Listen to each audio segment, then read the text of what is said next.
Hi, my name is Christopher Blakely, and this is my brief presentation on wallowing behavior in the American bison. So I took this video on Antelope Island in Utah, just about an hour north of where I live. Antelope Island is what is now a peninsula in the Great Salt Lake where a few bison herd live. So if we look at this video, we have an adult who's digging around in the dirt and rubbing its body around where it was digging quite aggressively. This would be the quintessential wallowing behavior found in ungulates such as the American bison. A function hypothesis for this behavior would be to remove parasites and insects that carry disease as a survival or longevity tactic. Of course, you can't pass your genes on if you end up dying from disease, right?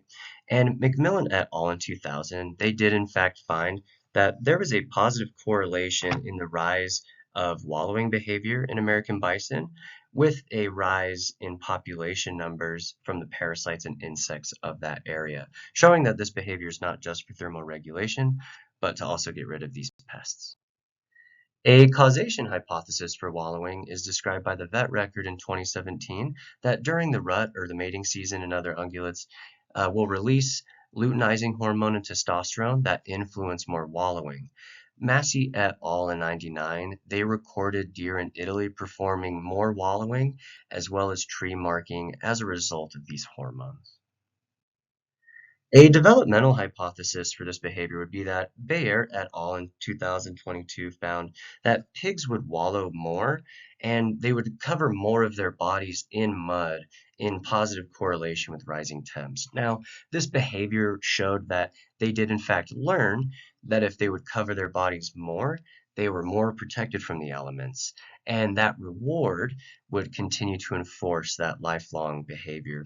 And before I move on from this slide, I just want to point out the still shot here from when I was waiting for the wallowing behavior, that there are two coyotes that made their pass, and I just thought that was really neat that they were checking us out for a second.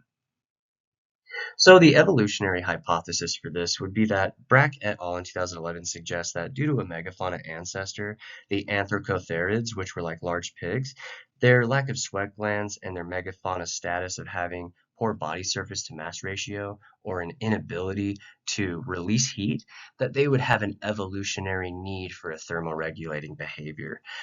You're not able to pass your genes on, of course, if you have heat stress complications, and that is a fantastic reason for why these animals continue to perform wallowing today. I just wanted to thank you guys for listening to my brief presentation on wallowing behavior in the American bison. I really hope you enjoyed. Thank you.